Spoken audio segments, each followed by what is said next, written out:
Imaginez l'impossible. Vous venez de vivre la plus grande victoire de votre vie.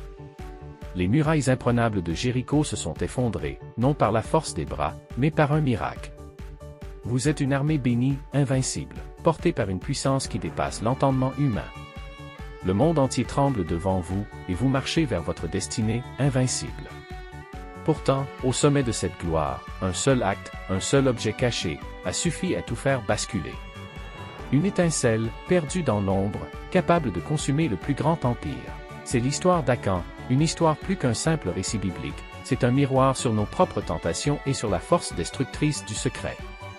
L'éclat de la victoire. Et l'ombre de la tentation.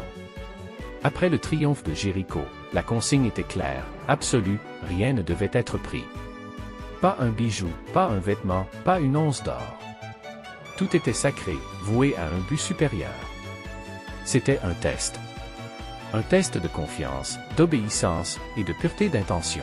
Mais au milieu des ruines fumantes, alors que l'excitation de la victoire battait son plein, les yeux d'Akan se sont posés sur quelque chose. Un magnifique manteau babylonien, chatoyant, irrésistible. Puis, des pièces d'argent qui scintillaient, et enfin, un lingot d'or lourd, froid et prometteur. Un instant de faiblesse.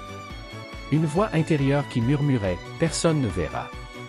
Personne ne saura. » C'est juste un petit quelque chose, perdu au milieu de tant de richesses.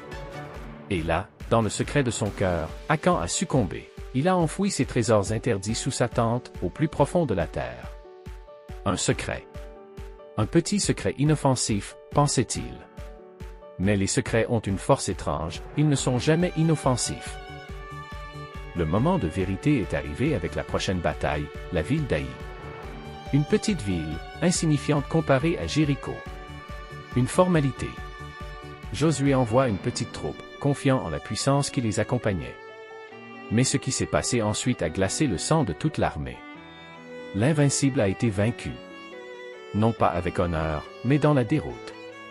Des guerriers sont tombés, et le reste a fui, humilié, terrifié. Comment était-ce possible? Comment une armée que Dieu lui-même protégeait pouvait-elle être mise en échec par un si petit adversaire? Le découragement a frappé comme un coup près. Josué, le grand leader, s'est effondré, suppliant le ciel de comprendre. Et la réponse est tombée, lourde comme un rocher, Israël a péché. Quelque chose d'interdit est au milieu de vous. La chasse au secret, quand la vérité éclate. Imaginez la tension. Une malédiction planait sur eux. Mais qui était le coupable? Comment le démasquer? C'est là que l'histoire se transforme en un véritable thriller. Tirage au sort par tribu, puis par clan, puis par famille. La pression montait, inéluctablement. Chaque étape réduisait le cercle, pointant du doigt, inexorablement, la tribu de Juda. Puis la famille. Puis, enfin, un nom, Akan. Le souffle coupé. Le soldat anonyme. Celui qui pensait son secret si bien gardé. Face à Josué, face à son peuple déçu et brisé par cette défaite inexplicable, Akan a dû avouer. Les objets. Le manteau, l'argent, l'or. Enfouis. Ce n'était pas une armée qui avait fait chuter Israël. Ce n'était pas la force de l'ennemi.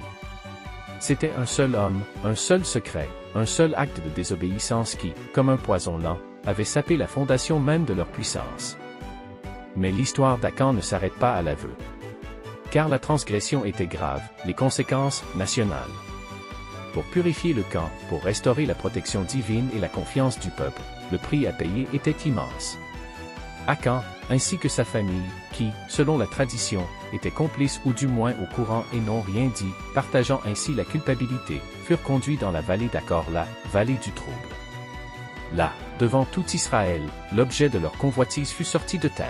Puis, dans un acte solennel de purification et de justice, Akan et les siens furent lapidés par l'ensemble du peuple, et leurs corps, ainsi que leurs possessions maudites, furent brûlés. Un grand tas de pierres fut érigé sur l'endroit, un monument silencieux, un rappel éternel du terrible prix de la désobéissance.